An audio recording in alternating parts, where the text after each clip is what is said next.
नमस्कार, मैं हूं सुधीर चौधरी और ब्लैक एंड व्हाइट में आपका स्वागत है।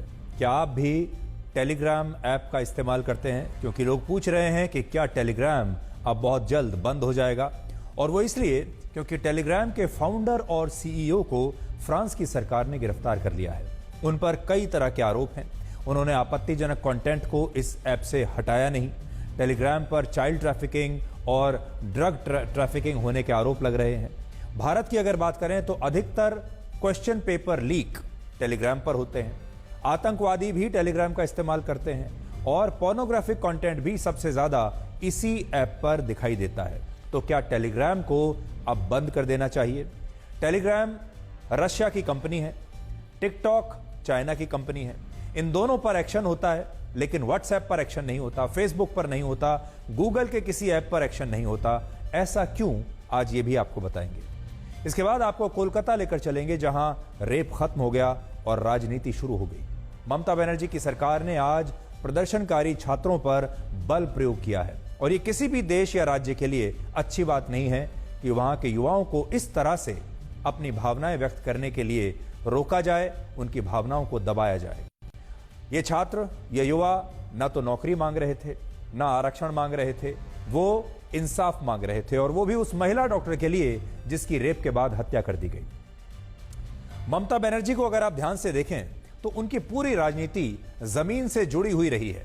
उन्होंने सड़क पर राजनीति की है हमेशा, लेकिन ऐसा लगता है कि 13 साल से जिस मीनार पर और सत्ता के सिंहासन पर वो बैठी हैं, अब वहां से आम जनता का दुख दर्द दिखना शायद उन्हें बंद हो गया है।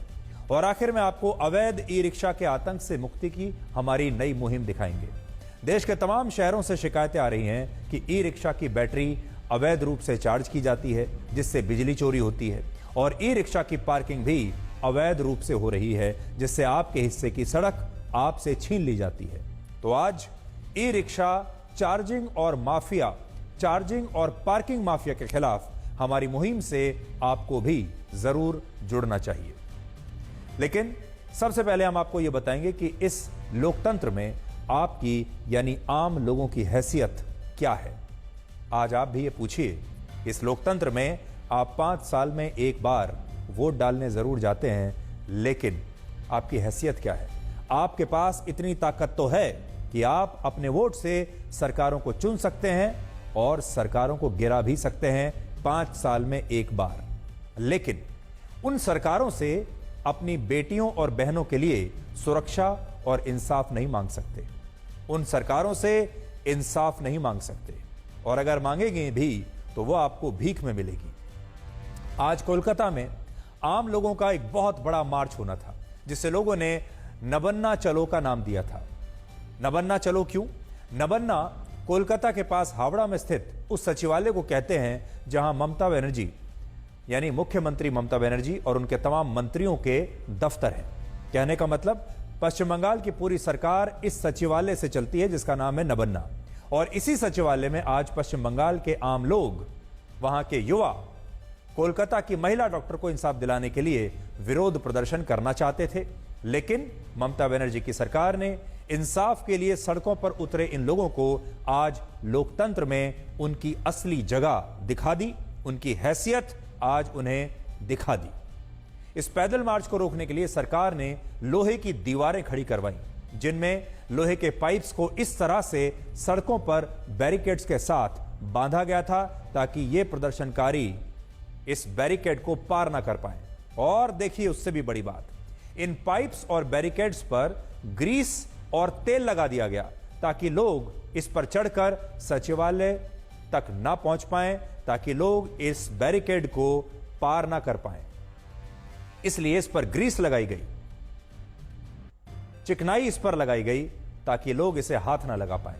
लोगों को रोकने के लिए कंटेनर्स भी लगाए गए और सड़कों का संपर्क पूरी तरह से काट दिया गया। और कोलकाता पुलिस ने आज हावड़ा ब्रिज को भी बंद करा दिया गया था। वो हावड़ा ब्रिज जो बड़ा मशहूर है, जिसके बारे में आप सब जानते हैं, आज उसे भी बंद कर दिया गया था। और कुछ इस तरीके से आज लोकतंत्र में इस विरोध प्रदर्शन को रोकने की कोशिश हुई। नबन्ना में सचिवालय के आसपास के सभी इलाकों में धारा 163 लागू कर दी गई और लोगों को घरों में ही रहने के लिए कह दिया गया। कोलकाता से नबन्ना के रास्ते में कुल 19 स्थानों पर ऐसी बैरिकेडिंग की गई जिससे प्रदर्शनकारी किसी भी तरह सचिवालय के आसपास भी पहुंच ना सके। और सचिवालय के रास्ते में 7 अलग अलग रूट्स पर 3 लेयर्स में 6000 पुलिस जवानों को तैनात किया गया और पूरे शहर को ममता बनर्जी की सरकार ने छावनी में तब्दील कर दिया है। थोड़ी देर के बाद मैं आपको वो तस्वीरें दिखाऊंगा जब अब से कुछ दिन पहले कुछ गुंडों ने, हजारों गुंडों ने आरजी कर अस्पताल पर हमला कर दिया गया था। उस दिन कोलकाता की ये पुलिस उन गुंडों को नहीं रोक पाई थी। उस अस्पताल की सुरक्षा के लिए इंतजाम नहीं किए गए जो आज इस जनता को रोकने के लिए किए गए। और इन आम लोगों को रोकने के लिए 26 डीसीपीज को सड़कों पर उतारा गया। यानी 26 डीसीपी यानी जो वरिष्ठ अधिकारी पुलिस के होते हैं उन्हें उतारा गया और उन्हें यह निर्देश दिए गए कि यह पैदल मार्च किसी भी कीमत पर सफल नहीं होना चाहिए। और जब इन आम लोगों ने कुछ स्थानों पर प्रतिकार किया, बैरिकेड्स को तोड़कर आगे बढ़ने की कोशिश की, तो इस जनता पर लाठीचार्ज किया गया और इन प्रदर्शनकारियों पर वाटर कैनन का भी इस्तेमाल हुआ। और आज आपको इन तस्वीरों को जरूर देखना चाहिए जिसमें एक बुजुर्ग तिरंगे के साथ वाटर कैनन के सामने डटकर खड़ा हुआ था। और सोचिए, सरकार ने जब इस व्यक्ति से उसका वोट लिया होगा तब इससे बड़े बड़े वादे किए होंगे, लेकिन आज जब यह बुजुर्ग व्यक्ति एक महिला डॉक्टर के लिए इंसाफ मांग रहा था तो उस पर पानी से ऐसा प्रहार किया गया जैसे इस व्यक्ति को रोकना ही सरकार की सबसे बड़ी प्राथमिकता है। यह तस्वीर जो मैं आपको दिखा रहा हूं, क्या आपको लगता है कि यह बुजुर्ग व्यक्ति सरकार का दुश्मन है? क्या आपको लगता है कि यह एक देशद्रोही है? क्या आपको लगता है कि इसे सजा मिलनी चाहिए? क्या आपको ऐसा लगता है? और आज इस तस्वीर की पूरे देश में चर्चा हो रही है। इस बुजुर्ग व्यक्ति की हिम्मत देखिए कि इस उम्र में यह उन युवाओं के साथ सड़कों पर उतर आया। इसके हाथ में तिरंगा है और यह पूरे देश को कुछ बताने की कोशिश कर रहा है। सोचिए, अगर 8 और 9 अगस्त की रात को इनमें से 1% पुलिस वाले भी सड़कों पर होते और उन पुलिस वालों ने शराब पीकर बाइक चलाने वाले आरोपी संजय रॉय को रास्ते में ही रोक लिया होता, पकड़ लिया होता, तो वो महिला डॉक्टर आज हमारे बीच जीवित होती। पुलिस का काम था उसे रोकना, पुलिस का काम था उस बलात्कारी को रोकना, पकड़ना, उस बलात्कार को बीच में उस बलात्कार को रोकना और उस महिला डॉक्टर की जीवन की रक्षा करना। वो सब पुलिस ने नहीं किया, लेकिन पुलिस अब ये सब कर रही है। असल में मुख्यमंत्री ममता बनर्जी को आज इन प्रदर्शनकारियों को रोकना नहीं चाहिए था, बल्कि उन्हें इस जन आंदोलन का खुद नेतृत्व करना चाहिए था और इस देश की जनता को, पश्चिम बंगाल की जनता को भरोसा दिलाना चाहिए था कि उनकी सरकार महिला अपराधों के खिलाफ बहुत गंभीर है। ममता बनर्जी खुद एक महिला है। ममता बनर्जी की जो राजनीति है हमेशा सड़कों की राजनीति रही है। उन्होंने अपनी राजनीति ऐसे ही विरोध प्रदर्शन से शुरू की है, धरनों से शुरू की है, सड़क की राजनीति की है, आम जनता की राजनीति की है। खुद वो एक सूती साड़ी पहनती हैं, हवाई चप्पल पहनती हैं। आज उन्हें इस जनता का साथ देना चाहिए था। यह हमारे देश का दुर्भाग्य ही है कि यहां सरकार सबसे पहले लोगों को अपनी शर्तों के साथ इंसाफ भीख में देने की कोशिश करती है। तो जब भी कोई बड़ी चीज होती है, सरकार सबसे पहले कहती है इंसाफ लीजिए, लेकिन हाथ फैलाकर भीख में मांगिए। जब आप इस भीख को स्वीकार नहीं करते और इसके खिलाफ सड़कों पर उतरते हैं, तो फिर जनता के खिलाफ कानूनी कार्रवाई की जाती है, जैसे एफआईआर कर दी जाती है।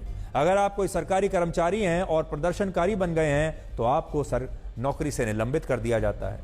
इस सब के बावजूद जब ये विरोध प्रदर्शन एक बहुत बड़े जन आंदोलन का रूप ले लेते हैं तो सरकार लोगों पर बल का प्रयोग करती है और फिर आपके ऊपर लाठियां बरसाई जाती हैं। और ये वही सरकारें हैं जिन्हें आप लोगों ने ही अपना वोट देकर चुना है।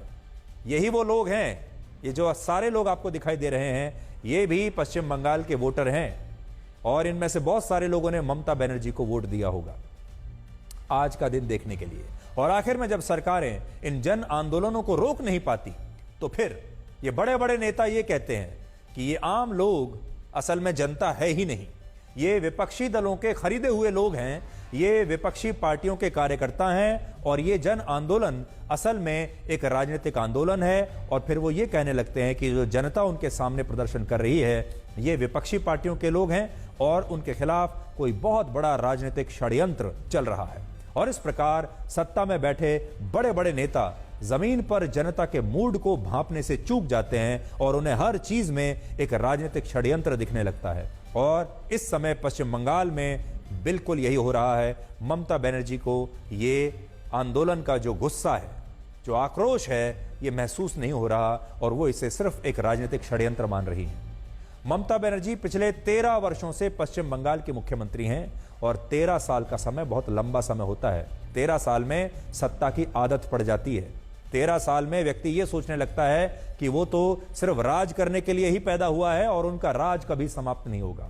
और अक्सर यह देखा जाता है कि इतने वर्षों तक जब कोई नेता लगातार सत्ता के सिंहासन पर बिना किसी चुनौती के रह जाता है तो वो सत्ता के मीनार पर, उस सत्ता के मीनार में उस ऊंचाई पर पहुंच जाता है जहां से उसे नीचे खड़ी हुई जनता की भावनाएं और उनका दुख दर्द दिखना बंद हो जाता है, महसूस होना बंद हो जाता है। जनता की चीख पुकार वहां तक नहीं पहुंचती और ऐसे नेताओं की दृष्टि धुंधली पड़ जाती है। और आज मुख्यमंत्री ममता बनर्जी के साथ भी यही हो रहा है, जिसमें वो सत्ता की उस मीनार पर हैं जहां से उन्हें इंसाफ मांगने वाले इन आम लोगों की भीड़ में सिर्फ और सिर्फ राजनीतिक षड्यंत्र नजर आ रहा है। और आज उन्होंने इन आम लोगों के विरोध प्रदर्शन को कैसे कुचला वो आप आज अब इस रिपोर्ट के जरिए देख सकते हैं।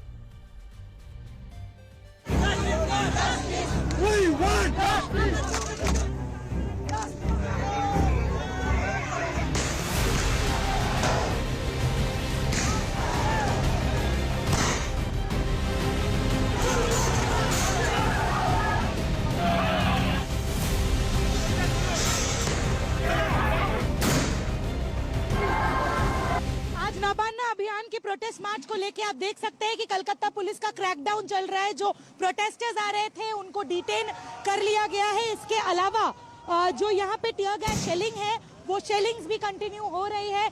अब जितने भी प्रोटेस्टर्स हैं उनको कंटेन करने के लिए स्मोक कैनिस्टर्स का भी इस्तेमाल किया गया।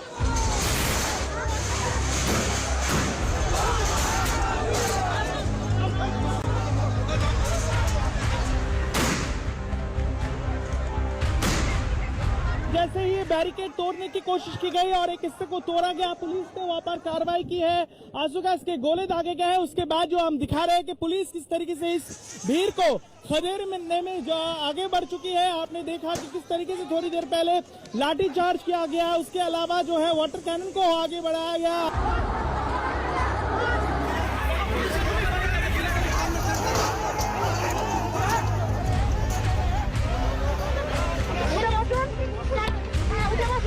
So they are trying to be, pushed back.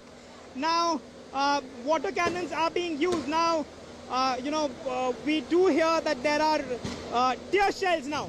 Tear shells to dismantle the crowd. Look at my frame, you can see tear shells being burst. Both of these water cannons and the tear shells are being used.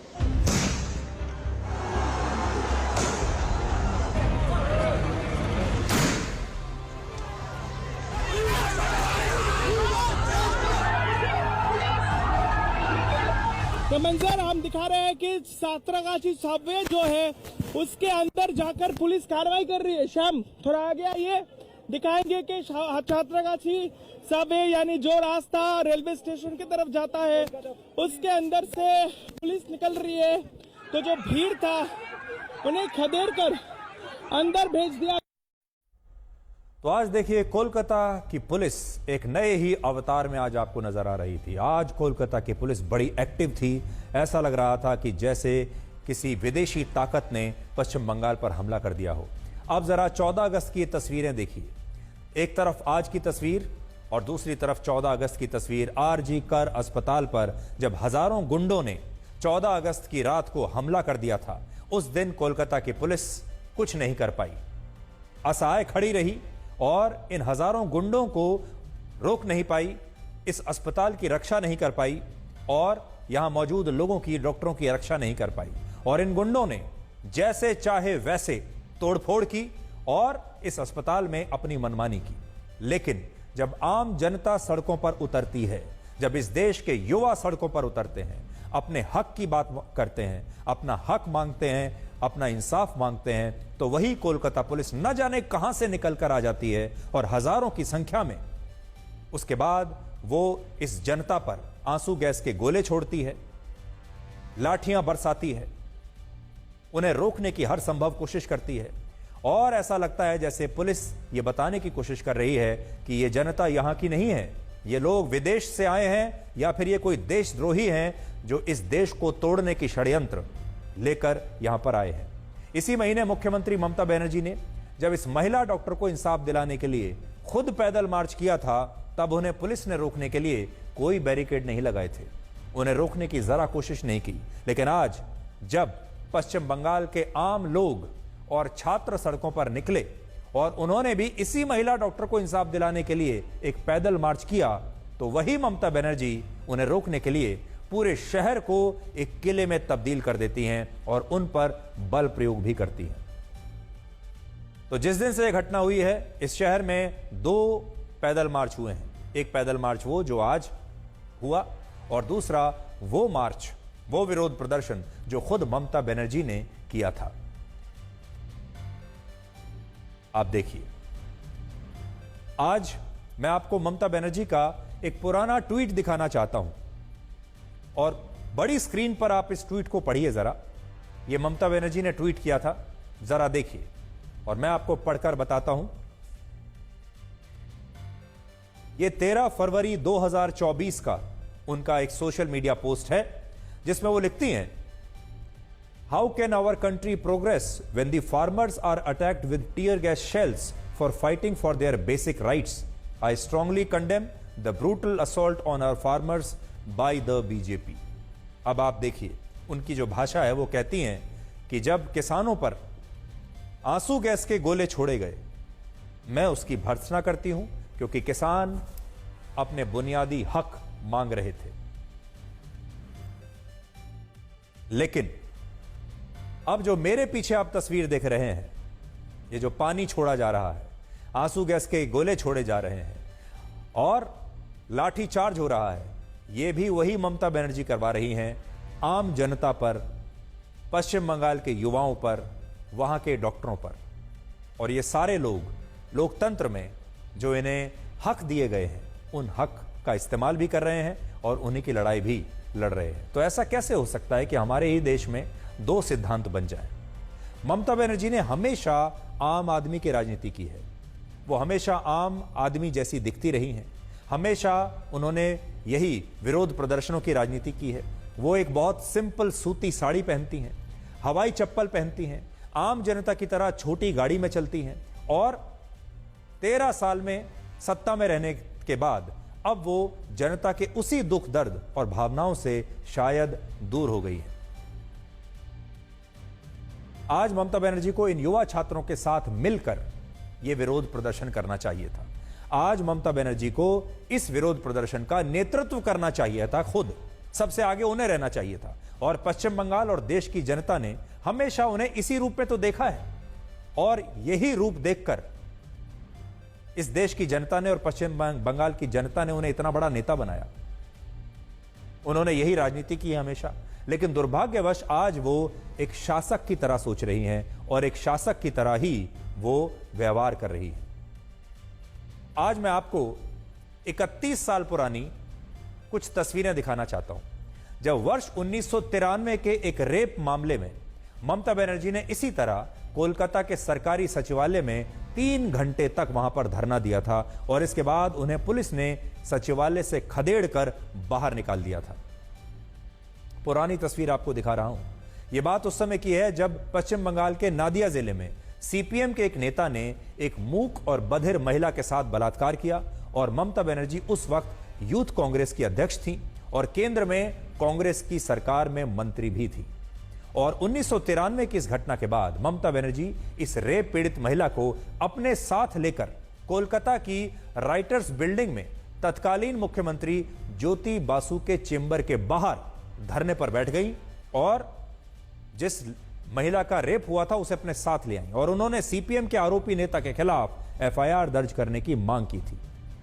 यह वो समय था और ममता बनर्जी का वो रूप था जो पूरे देश को बड़ा पसंद आता था और इसीलिए पश्चिम बंगाल ने, वहां के लोगों ने एक दिन तय किया कि अब वो ज्योति बासु की पार्टी को नहीं, ममता बनर्जी की पार्टी को चुनेंगी। यह वो रूप था जिसे पश्चिम बंगाल के लोगों ने पसंद किया था। लेकिन इसके बाद ज्योति बासु के कहने पर उन्हें और बाकी प्रदर्शनकारियों को पुलिस ने बाहर कर दिया था, खदेड़ दिया उन लोगों को। और समय का चक्र देखिए, आज वही ममता बनर्जी जिसे ज्योति बासु की सरकार ने और उनके पुलिस ने खदेड़ कर बाहर किया था, आज वही ममता बनर्जी कोलकाता की महिला डॉक्टर के लिए इंसाफ मांगने वालों के साथ वही कर रही हैं जो काम ज्योति बासु की सरकार ने उनके साथ किया था और उन्हें विपक्षी पार्टियों का एजेंट बताकर अब उन पर वो बल का प्रयोग कर रही हैं। आज हमारा सवाल यही है, क्या भारत का संविधान पश्चिम बंगाल में लागू नहीं होता? क्या पश्चिम बंगाल में लोगों को विरोध प्रदर्शन करके इंसाफ मांगने का अधिकार नहीं है? ममता बनर्जी ने कहा है कि न्याय मांगने वाले बैरिकेड्स नहीं तोड़ते और उन्होंने इस विरोध प्रदर्शन के पीछे बीजेपी की साजिश का आरोप लगाया है, जबकि बीजेपी ने कहा है कि यह आंदोलन आम लोगों का था।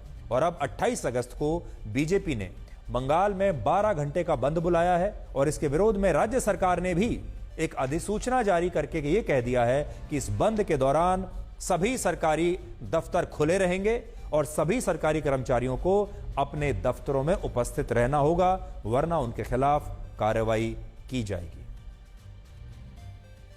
भाजपा, कांग्रेस, सीपीएम सब तो एक ही है। अब देखिए, भाजपा वो नवान्नवीजन कर रहा है, कांग्रेस सपोर्ट कर रहा है, सीपीएम वालों मुंह में जो भी चाहे बोले, लेकिन उसका जो सब ये प्रोटेस्ट, वो जो मंच प्लेटफॉर्म्स है, वो लोग सब जाने का बात कर रहा है।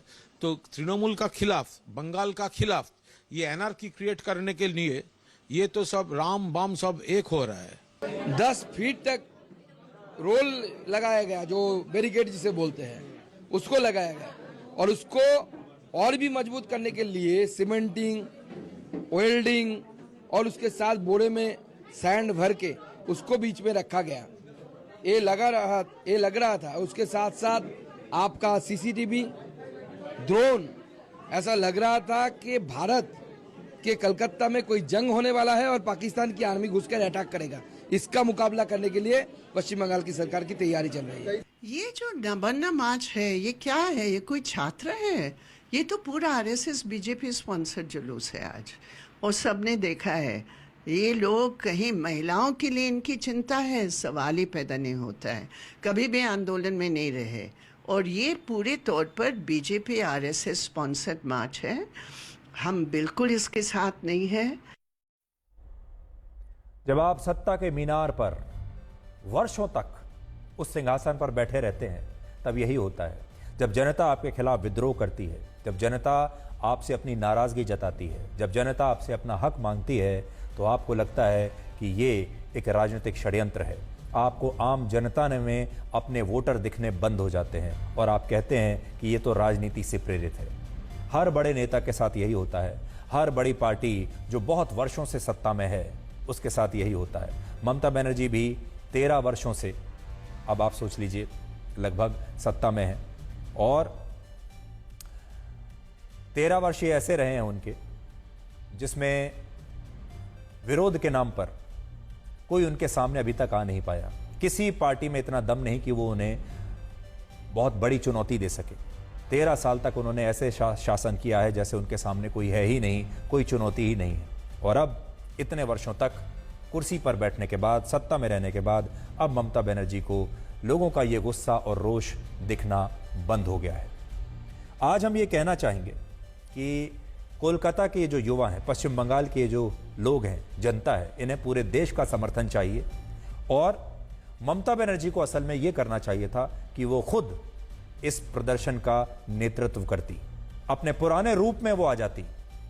जब उन्होंने हर महिला का साथ दिया है, जब उन्होंने हर बलात्कार का विरोध किया है, उस रूप में ममता बनर्जी को आज आना चाहिए था और इन युवाओं का नेतृत्व खुद उन्हें करना चाहिए था।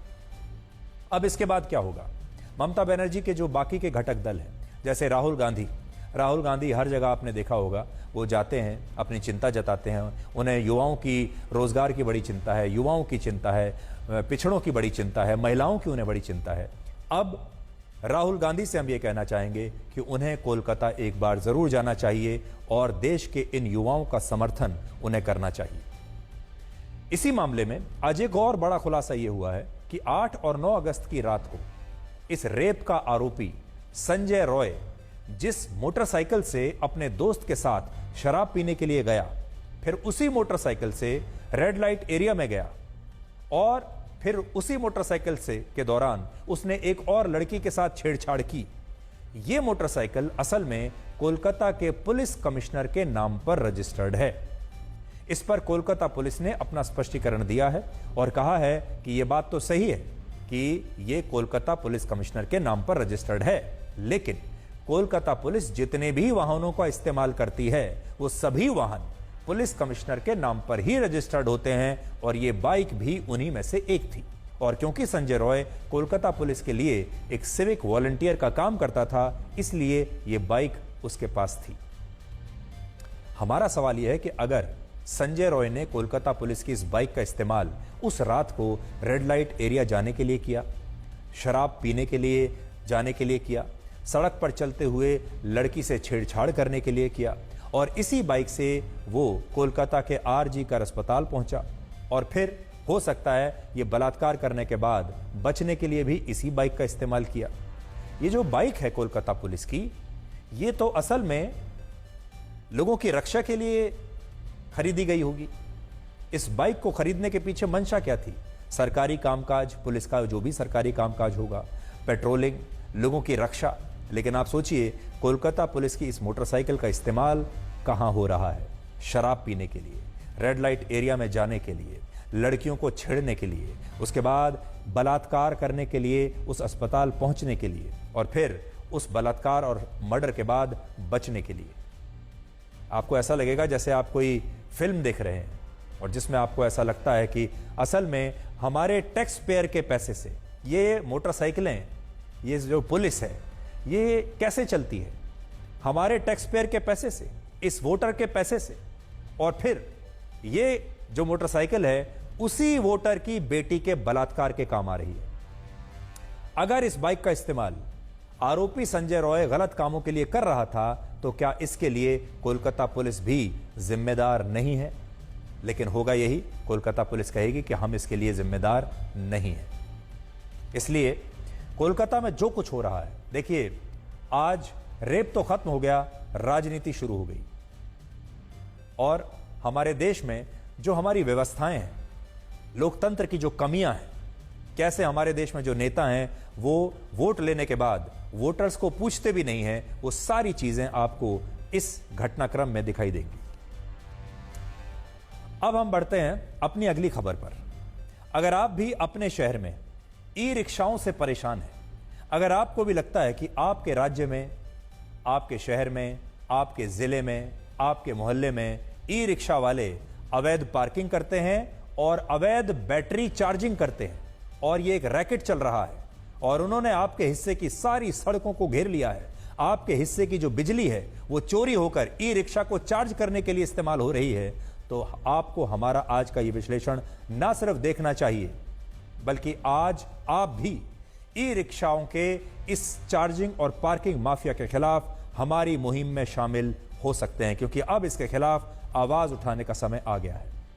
वर्ष 2015 और 16 में जब ई रिक्शा को दिल्ली और एनसीआर में लॉन्च किया गया था, तब हर किसी ने यही सोचा था कि ये ई रिक्शा शहरों को प्रदूषण से बचाएंगे और इनकी मदद से शहरों में ट्रांसपोर्ट की तस्वीर हमेशा के लिए बदल जाएगी। इससे लोगों को फायदा होगा, जो लोग ई रिक्शा चलाने वाले हैं चालक, उन्हें भी फायदा होगा, सबके लिए भला होगा।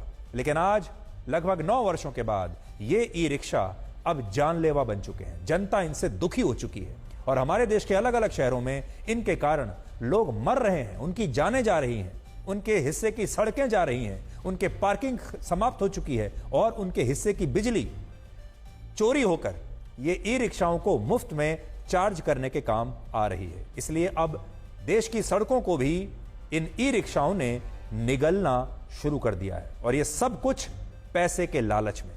छोटे छोटे मुनाफे कमाने के लालच में। सबसे पहले आप देश की राजधानी दिल्ली से, बाकी तो छोड़ दीजिए, आप देश की राजधानी दिल्ली, सुप्रीम कोर्ट की नाक के नीचे, संसद की नाक के नीचे, विधानसभा की नाक के नीचे दिल्ली से यह रिपोर्ट देखिए, जहां ई रिक्शाओं की अवैध चार्जिंग के रैकेट ने 2 लोगों की जान ले ली, जिनमें एक बच्चा सिर्फ 7 साल का था और दूसरा व्यक्ति 40 साल का था, और ये दोनों ही बहुत गरीब परिवारों से थे। बहुत सारे लोग आज हमें ये कहेंगे कि ये ई रिक्शा तो गरीब लोग चलाते हैं, गरीब के पेट पर क्यों लात मार रहे हैं, लेकिन ये जो 2 लोग मारे गए हैं ये भी गरीब थे। अब ये बहुत गरीब लोग थे और कह रहे हैं कि ये दुर्घटना नहीं है बल्कि ये हत्या है, और ये हत्या जिस हथियार से हुई है उस हथियार का नाम है ई रिक्शा।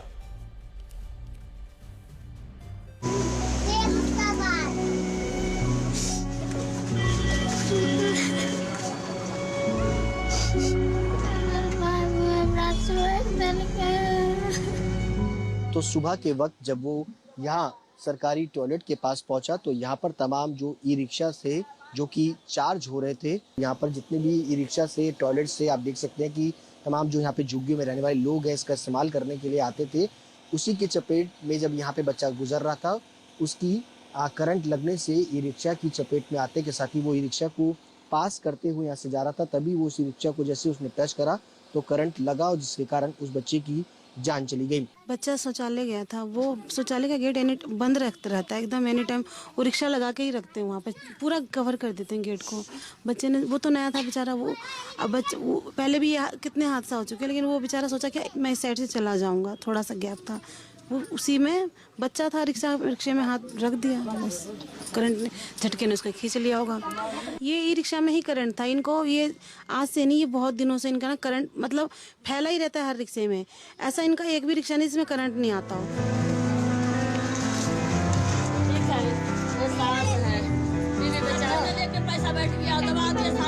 डेली चार्ज करने के लिए जाते थे।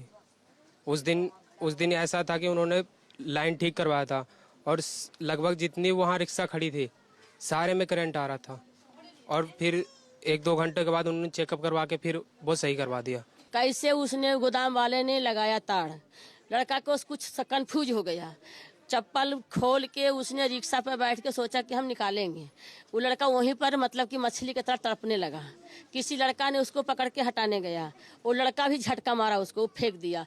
आज देखो जाके 100 को रिक्शा खड़ा हो रहा है, क्यों? कोई कारण, कुछ दबाव, कुछ चापा गया उसको।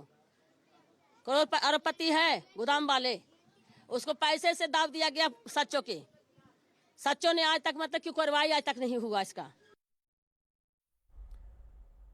ये भी सारे गरीब लोग हैं। हमारे देश में ई रिक्शा की चार्जिंग का ये अवैध रैकेट किसी दूर दराज के इलाके में नहीं चल रहा, बल्कि ये रैकेट देश की राजधानी दिल्ली में चल रहा है, एनसीआर में चल रहा है, जहां ई रिक्शा की चार्जिंग के लिए जगह जगह बिजली की खुलेआम चोरी हो रही है, और झुग्गी बस्तियों से लेकर दुकानों और मकानों और सरकारी जमीनों पर अवैध चार्जिंग के न जाने कितने सारे पॉइंट्स बने हुए हैं, और यही पॉइंट्स अब लोगों की जान ले रहे हैं। और सोचिए, हमारी टीम ने सिर्फ 2.5 घंटे में दिल्ली के सिर्फ 3 बड़े इलाकों में जाकर यह पता लगा लिया कि वहां कितने स्थानों पर सरकारी बिजली चोरी करके अवैध चार्जिंग का रैकेट चल रहा है। लेकिन हैरानी की बात यह है कि जो चीजें हमें 2.5 घंटे में दिखाई दे गई, वो सरकार को और हमारी पुलिस को इतने महीनों और वर्षों में नजर नहीं आया। हमारे प्रशासन को नजर नहीं आया, वहां की लोकल पुलिस को नजर नहीं आया, और ये खुलेआम चल रहा है। अगर हम 2.5 घंटे में पता लगा सकते हैं तो हमारी सरकार और पुलिस क्यों नहीं पता लगा सकती? जानते हैं फर्क क्या है? फर्क है मंशा का, क्योंकि वो पता लगाना ही नहीं चाहते, क्योंकि उन्हें रिश्वत यहां से मिलती है, उनकी जेबें भरी जा रही हैं, और ये जो आपके हिस्से की बिजली चोरी हो रही है, इसके बदले में प्रशासन के इन लोगों को, पुलिस के इन लोगों को पैसा मिलता है। इसलिए इनका तो फायदा ही फायदा है, इसलिए ये क्यों इन्हें रोकेंगे? दिल्ली में ई रिक्शा की चार्जिंग के लिए 4000 लीगल यानी वैध कनेक्शंस हैं, जबकि अवैध चार्जिंग के 10,000 से ज्यादा कनेक्शंस हैं, और यह अवैध चार्जिंग भी सरकारी बिजली की चोरी से होती है। यानी सरकारी बिजली मतलब आपके हिस्से की बिजली इनके पास जा रही है। इसके अलावा दिल्ली में इस समय 1,60,000 ई रिक्शाज हैं, जिनमें से 50,000 ई रिक्शा लीगल हैं, वैध हैं, लाइसेंस वाले हैं, और बाकी के 1,10,000 ई रिक्शा बिना लाइसेंस के हैं, अवैध हैं। और ये अवैध तरीके से दिल्ली में चलते हैं। और दिल्ली में ई रिक्शा की अवैध चार्जिंग के रैकेट से हर साल 120 करोड़ रुपए की बिजली चोरी हो रही है। यह भी आपका पैसा है। और 60% ई रिक्शा चोरी की बिजली से चलते हैं। और ये इलेक्ट्रिक रिक्शा अब आम जनता को अपनी मनमानी से एक इलेक्ट्रिक शॉक दे रहे हैं। सबसे बड़ी बात यह है कि इसके पीछे एक बहुत बड़ा माफिया काम कर रहा है, जो चार्जिंग के साथ साथ अवैध पार्किंग का भी रैकेट चलाता है। और ये ई रिक्शा इन्हें चलाने वाले गरीब लोगों के नहीं हैं, बल्कि ये ई रिक्शा माफियाओं के हैं, जो इन्हें किराए पर चलवाते हैं। यानी ये ई रिक्शा जो है बड़े बड़े माफिया ले लेते हैं और फिर इन्हें किराए पर देते हैं। और दिल्ली में हर साल 120 करोड़ रुपए की बिजली चोरी करके आपके हिस्से की सड़क भी आपसे छीन लेते हैं, आपके हिस्से की पार्किंग आपसे छीनते हैं, और आपके हिस्से की बिजली आपसे छीनते हैं। और हमारी पुलिस और प्रशासन को यह सब कुछ दिखाई ही नहीं देता, क्योंकि उसने अपनी आंखों पर पट्टी बांधी हुई है।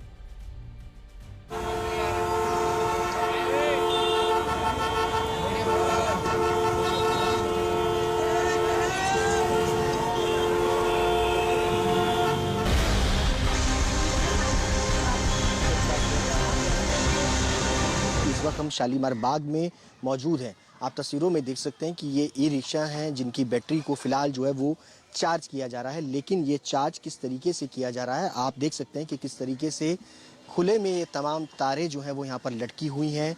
तमाम ई रिक्शा को यहाँ पर चार्ज किया जा रहा है। ये तस्वीरें आप हैरान करने वाली हैं कि किस तरीके से यहाँ पर खुले में ओपन तारों के बीच में ई रिक्शाओं को जो है वो चार्ज किया जाता है। और ये पूरे हिस्से में अगर आप देखेंगे तो यहाँ पर इस तरीके से ई रिक्शास की बैटरीज जो है वो चार्ज की जाती है। आप सड़कों पे देख सकते हैं कि खुले में तमाम जो ई रिक्शास हैं वो यहाँ पर आपको नज़र आएंगे, और वो चार्जिंग पॉइंट्स भी नज़र आएंगे कि किस तरीके से खुले में ये चार्ज जो है वो फिलहाल इन रिक्शाओं को किया जा रहा है। बारिश का पानी जो है वो आपको टपकता हुआ यहाँ पर नज़र आएगा, उसके पीछे स्विच बोर्ड नज़र आएगा, और उसी से ये तमाम ई रिक्शा जो है वो आपको चार्ज होते हुए भी नजर आएंगे। चारों तरफ तारें बिछी हुई हैं। अब कोई तार में कट भी है, और कहीं से सब गीली जमीन पड़ी हुई है, और जमीन गीली है, उसकी वजह से वो करंट लग गया है। और हर आदमी आए दिन बाढ़ होती है, हम ये नहीं कहते आए दिन बाढ़ होती है, मगर क्या करें, हम लोगों की मजबूरी है। अब हमारे ही बच्चे जाते हैं, अब क्या करें, छाती में हाथ मार के रह जाते हैं। आसपास के तमाम रिहायशी इलाकों के इन तमाम हिस्सों के अंदर होती हुई ई रिक्शा के चार्जिंग पॉइंट तक किस तरीके से पहुंचती है, उसकी तस्वीरें आप देखिए कि ये तार है जो कि पोल से होती हुई ये जो नहर है उस नहर के किनारों पर आती है। खुले आसमान के नीचे ये तार जो है वो आपको लटकी हुई नजर आएंगी, लटकी हुई नजर आएंगी। साथ ही इनके स्विच बोर्ड भी जो है वो आपको नजर आएंगे, जो कि इसको छूना खतरे से खाली नहीं है, क्योंकि लगातार बारिश हो रही है। जाहिर सी बात है इनके अंदर करंट भी होगा, और इन्हीं से ही तमाम जो बैटरी रिक्शा है रात भर इस पूरी रोड पर जो है वो चार्जिंग होती है। जो आके लोगों का कहना है कि इस तरीके से यहाँ पर रोड पर चार्जिंग होती है, इक्का दुक्का नहीं, यानी सैकड़ों की तादाद में यहाँ पर ई रिक्शा जो है वो इस तरीके से चार्ज होती हैं। इस वक्त ये ई रिक्शा जो है वो चार्ज हो रहा है, बाकायदा मैं आपको दिखाऊंगा किस तरीके से उसकी बैटरी को यहाँ पर चार्ज किया जा रहा है। लेकिन जिस तरीके से बारिश का पानी यहाँ पर लगातार बरस रहा है, अगर इस ई रिक्शा को टच करने की मैंने भी कोशिश करी तो हो सकता है कि इसमें करंट हो। अब आप ये देखिए कि ये ई रिक्शा के माफिया कैसे आपके हिस्से की सड़क को निगल रहे हैं, और इस अतिक्रमण के खिलाफ हमारी सरकारें, हमारा प्रशासन, हमारी पुलिस, ट्रैफिक पुलिस कुछ नहीं करते। अब जो आप तस्वीरें देखेंगे, ये तस्वीरें दिल्ली के ही एक इलाके की हैं, जिनमें आपको सड़क नजर नहीं आएगी, क्योंकि यहां इन सड़कों को ये ई रिक्शा, सैकड़ों ई रिक्शाज ने अपनी अवैध पार्किंग बना लिया है, और वो इस सड़क को निगल गए हैं। मैं आपको जरा बड़ी स्क्रीन पर दिखाता हूं। यह है भारत की राजधानी दिल्ली। दिल्ली में देखिए, अगर आप देख पा रहे हैं, यहां से लेकर और यहां तक यह सड़क है। यह आपका हक है, यहां से लेकर यहां तक यह सड़क बनाई गई थी। सरकारी रिकॉर्ड्स में अगर आप जाएंगे तो सरकार आपसे यही कहेगी कि हमने आपको 4 लेन या 6 लेन की सड़क बनाकर दी है, और इसके लिए वो आपसे वोट भी लेगा।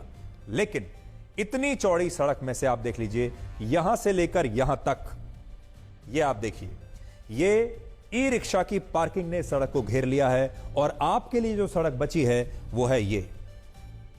इस देश का जो आम आदमी है, जो 5 साल में एक बार वोट डालता है, जिसे नेता कहते हैं कि हम आपके सेवक हैं, आपके लिए सिर्फ ये सड़क बची है और ये भी आगे चलते चलते चलते कितनी सक्रिय होती जा रही है आप देख सकते हैं। और ये ई रिक्शा का हिस्सा है इस सड़क पर।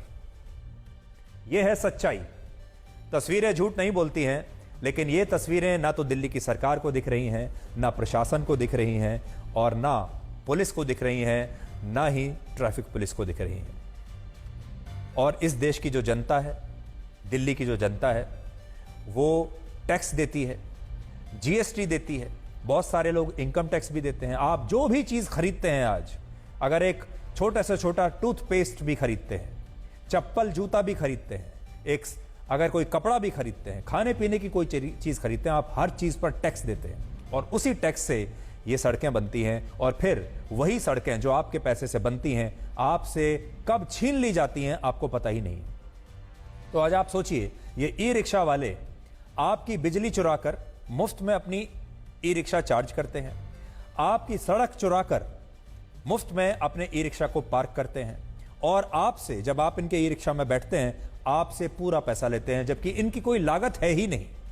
मुफ्त में ये ई रिक्शा चला रहे हैं क्योंकि बिजली भी आपसे ले रहे हैं, पार्किंग भी आपसे ले रहे हैं, सड़क भी आपसे ले रहे हैं। और सोचिए, ई रिक्शा की इस अवैध पार्किंग ने लोगों से सड़कों और फुटपाथ पर पैदल चलने का अधिकार भी छीन लिया। और इन तस्वीरों को देखकर ऐसा लगता है कि ये सड़कें सिर्फ ई रिक्शा वालों के लिए बनी हैं और आपका इन सड़कों पर कोई अधिकार नहीं है। अगर आप प्रदर्शन करने के लिए भी गए तो आपका वही हाल होगा जो कोलकाता में आज आम जनता का हाल हुआ है।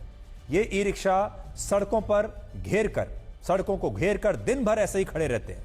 कुछ ई रिक्शा लोगों को लेकर जाते हैं तो कुछ वापस यहीं इसी पार्किंग में आकर खड़े हो जाते हैं और इनका जहां मन करता है वहां ये इन रिक्शाओं को रोककर खड़े हो जाते हैं। इन्हें रोकने वाला कोई नहीं, इन्हें ट्रैफिक के नियम कानून सिखाने वाला कोई नहीं, इन्हें राइट साइड और रॉन्ग साइड बताने वाला कोई नहीं, इन्हें कहां से जाना है कहां से आना है इनके ऊपर कोई नियम लागू नहीं होता। अगर आप ऐसी गाड़ी चलाएंगे तो आपका चालान हो जाएगा, लेकिन इनके ऊपर कोई नियम कानून नहीं है। इन ई रिक्शाज ने सड़कों पर अवैध कब्जा कर लिया है, तमाम चौराहों पर कब्जा कर लिया है, हर मोड़ और गली पर कब्जा कर लिया है और दिल्ली में मेट्रो स्टेशन को जाने वाली तमाम सड़कों पर भी इन्हीं ई रिक्शाज का कब्जा है, जिसके कारण दिल्ली में हर दिन लाखों लोग परेशान होते हैं और कई बार इस अवैध पार्किंग के कारण एम्बुलेंस भी इसमें फंस जाती है। आज हम दिल्ली की इन सड़कों को ई रिक्शा की इस अवैध पार्किंग से आजादी दिलाने के लिए यह मुहिम शुरू कर रहे हैं। और ना सिर्फ दिल्ली की सड़कों को, हम देश भर में, अगर आपके शहर में भी आप भी इसी तरह ई रिक्शा से परेशान हैं, अगर आपके हिस्से की सड़क आपसे छीन ली गई है, अगर आपके हिस्से के पैसे से ये ई रिक्शा चल रहे हैं, अगर आपके हिस्से की बिजली से ये ई रिक्शा चल रहे हैं और आप भी परेशान हैं, तो आप हमारे साथ जरूर जुड़िए, हमें बताइए। अगर आपके शहर में ये सब हो रहा है तो हम अपनी टीम को वहां भी भेजेंगे और इसे बंद कराएंगे। हमारी कोशिश यही है कि इस देश में कानून सबके लिए बराबर होना चाहिए। इस देश में ऐसा नहीं हो सकता कि ई रिक्शा पूरी सड़क को घेर कर अपने कब्जे में लेते रहें और बाकी के नागरिकों का, जो टैक्स देने वाले नागरिक हैं, उनका इन सड़कों पर चलने का अधिकार ही समाप्त हो जाए। और इसलिए अगर आप भी इस मुहिम में हमारे साथ हैं तो हमें आप मेल लिखकर, चिट्ठी लिखकर, सोशल मीडिया के जरिए बता सकते हैं कि क्या आपके शहर में भी ई रिक्शाओं की ये अवैध चार्जिंग और पार्किंग इसी तरह से चल रही है और क्या ये आपके हिस्से को भी लूट रहे हैं। अब एक सवाल आपके फोन से जुड़ा हुआ, क्या आप भी टेलीग्राम नाम का ऐप यूज करते हैं? एक ऐप है टेलीग्राम, आपने बड़ा सुना होगा उसके बारे में, क्योंकि आजकल यह चर्चा है कि क्या टेलीग्राम बहुत जल्द बंद हो जाएगा और क्या भारत सरकार भी टेलीग्राम पर बैन लगाने वाली है। फ्रांस में टेलीग्राम के फाउंडर और सीईओ पावेल दुरोव की गिरफ्तारी के बाद अब भारत सरकार भी उन आरोपों को लेकर गंभीर हो गई है जो इस मैसेजिंग ऐप पर पश्चिमी देशों की जांच एजेंसियों ने लगाए हैं और इसीलिए इस ऐप के, इस कंपनी के सीईओ और फाउंडर को फ्रांस की सरकार ने गिरफ्तार कर लिया है।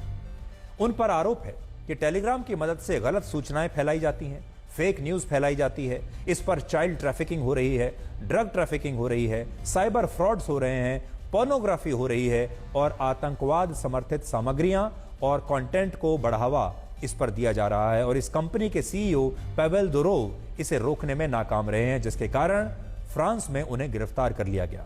और अगर ये आरोप सही साबित होते हैं तो फ्रांस में उन्हें 20 साल जेल की सजा हो सकती है।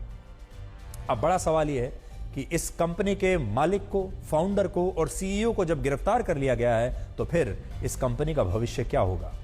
इन्हीं आरोपों की गंभीरता को देखते हुए अब भारत सरकार भी अलर्ट हो गई है और सूत्रों से हमें पता चला कि भारत सरकार अब ऐसी तमाम शिकायतों की जांच करवाएगी जिनमें यह आरोप लगे कि टेलीग्राम ऐप का इस्तेमाल आपराधिक और आतंकवादी गतिविधियों के साथ पॉर्न वीडियोस देखने के लिए भी हो रहा है। और ये आरोप सही साबित होते हैं तो भारत सरकार भी आने वाले दिनों में इस ऐप पर प्रतिबंध लगा सकती है और भारत में टेलीग्राम को हमेशा के लिए बंद किया जा सकता है। ये एक बहुत बड़ा फैसला होगा, लेकिन आप जानते हैं इससे पहले हमारे देश में टिकटॉक भी बंद किया जा चुका है। क्या टिकटॉक की तरह टेलीग्राम भी बंद हो जाएगा? दुनिया में इस समय 95 करोड़ लोग इस टेलीग्राम ऐप का इस्तेमाल करते हैं और इनमें सबसे ज्यादा 10 करोड़ लोग भारत से हैं, 3 करोड़ 40 लाख यूजर्स रशिया से हैं, 2 करोड़ 72 लाख इंडोनेशिया, 2 करोड़ 68 लाख अमेरिका और 2 करोड़ 20 लाख यूजर्स ब्राजील से हैं। जबकि टेलीग्राम के कुल यूजर्स में से सिर्फ 0.7% यानी 65 लाख यूजर्स ही फ्रांस के हैं। सोचिए, जिस फ्रांस के टेलीग्राम पर 1% यूजर्स भी नहीं है, वो फ्रांस इस कंपनी के सीईओ को अपने एक एयरपोर्ट से गिरफ्तार कर लेता है। जबकि जिस भारत के इस ऐप पर पूरी दुनिया में सबसे ज्यादा यूजर्स हैं, वहां इस गिरफ्तारी से पहले टेलीग्राम ऐप की कोई चर्चा तक नहीं हो रही थी। जबकि भारत में इस ऐप का इस्तेमाल बहुत गंभीर अपराधों से लेकर आतंकवादी घटनाओं के लिए होता रहा है। याद कीजिए, अगस्त में आई एक रिपोर्ट के मुताबिक जम्मू कश्मीर में घुसपैठ करके आने वाले आतंकवादी बातचीत के लिए टेलीग्राम का ही इस्तेमाल करते हैं। उनका मन पसंदीदा ऐप है। इस ऐप पर अब भी कई आतंकवादी संगठनों के अकाउंट्स और चैनल्स बने हुए हैं और कुछ समय पहले तक इसी टेलीग्राम ऐप पर जैश-ए-मोहम्मद का भी अपना खुद का चैनल था जिसके हजारों सब्सक्राइबर्स थे। और आतंकवादियों की ही बात नहीं है। उत्तर प्रदेश में इसी साल कांस्टेबल भर्ती की जो परीक्षा यूपी पुलिस की हुई थी और जिसका क्वेश्चन पेपर लीक हो गया था, बहुत बड़ी खबर बनी थी, उसमें अपराधियों ने इसी टेलीग्राम का इस्तेमाल किया था। और आपको याद होगा, वो जो क्वेश्चन पेपर लीक हुआ वो टेलीग्राम ऐप पर ही हुआ था। इसके अलावा यूजीसी नीट का क्वेश्चन पेपर भी इसी टेलीग्राम ऐप की मदद से लीक हुआ। और अगर आप देखेंगे, ज्यादातर हमारे देश में जो क्वेश्चन पेपर लीक हो रहे हैं उन सब में आपको टेलीग्राम का नाम जरूर मिलेगा। भारत में अभी जितने भी साइबर फ्रॉड हो रहे हैं उनमें से अधिकतर इसी टेलीग्राम ऐप का इस्तेमाल करके हो रहे हैं। और ये ऐप पोर्नोग्राफी को भी बढ़ावा देता है। इस ऐप पर ऐसे कई टेलीग्राम चैनल्स हैं जो वीकली और मंथली सब्सक्रिप्शन लेकर लोगों को अश्लील कंटेंट भेजते हैं। और भारत में अभी पॉर्न वीडियोस और ड्रग ट्रैफिकिंग को जो बढ़ावा मिल रहा है, उसकी जड़ में बहुत बड़ी भूमिका इस टेलीग्राम ऐप की है। भारत और पश्चिमी देशों में सबसे बड़ा फर्क यह है कि अगर भारत इस ऐप को अपने लिए खतरा मानकर इसे बंद कर दे या इसके सीईओ को गिरफ्तार कर लेता तो इस बात पर बहस छिड़ जाती दुनिया में कि भारत ने लोकतंत्र और अभिव्यक्ति की आजादी की हत्या कर दी, फ्री स्पीच की हत्या कर दी। लेकिन फ्रांस को लेकर दुनिया में बहुत कम देश ऐसा कह रहे हैं और इस मामले में फ्रांस को ज्यादातर पश्चिमी देशों का समर्थन मिल रहा है। फ्रांस के राष्ट्रपति इमैनुअल मैक्रों ने कहा है कि इस गिरफ्तारी से राजनीति का कोई लेना देना नहीं और यह मामला 100% कंटेंट मॉडरेशन का है। कंटेंट मॉडरेशन उस प्रक्रिया को कहते हैं जिसमें किसी प्लेटफॉर्म पर होने वाली गैर कानूनी गतिविधियों और आपत्तिजनक कंटेंट को लोगों तक पहुंचाने से रोका जाता है। और फ्रांस का कहना है कि टेलीग्राम ऐसा करने में नाकाम रहा, इसलिए इस कंपनी के सीईओ को गिरफ्तार किया गया जो अपने प्राइवेट जेट से फ्रांस के एक एयरपोर्ट पर लैंड किया था। यह बात सही है कि टेलीग्राम ऐप का इस्तेमाल पोर्नोग्राफी कंटेंट और आपराधिक गतिविधियों के लिए हो रहा है। लेकिन आज एक बड़ा सवाल यह भी है कि क्या सोशल मीडिया पर सिर्फ यही इकलौता ऐसा ऐप है जो इस तरह के गैर कानूनी कंटेंट को बढ़ावा देता है? तो इसका जवाब है नहीं। इस बात को आप इस रिपोर्ट से समझिए जो इसी साल प्रकाशित हुई। इसके मुताबिक अकेले अमेरिका में चाइल्ड अब्यूज और पोर्नोग्राफी के लिए आपत्तिजनक कंटेंट को हटाने के लिए सबसे ज्यादा यूट्यूब से 13 करोड़ 30 लाख पोस्ट वीडियोस और अकाउंट्स डिलीट किए गए। यूट्यूब के बाद टिकटॉक से 11 करोड़ 10 लाख, फेसबुक से 5 करोड़ 70 लाख, इंस्टाग्राम से 1.5 करोड़ और स्नैपचैट से 21 लाख 70 हजार पोस्ट, वीडियोस और अकाउंट्स को डिलीट किया गया था। और टेलीग्राम इस लिस्ट में टॉप 10 में भी नहीं था। लेकिन सोचिए, क्या इसी तरह के गैर कानूनी कंटेंट को सोशल मीडिया पर बढ़ावा देने के लिए इन कंपनियों के सीईओज को भी कभी पश्चिमी देशों में गिरफ्तार किया जा सकता है? नहीं किया जाएगा। इससे आप इन देशों के दोहरे मापदंडों को समझ पाएंगे।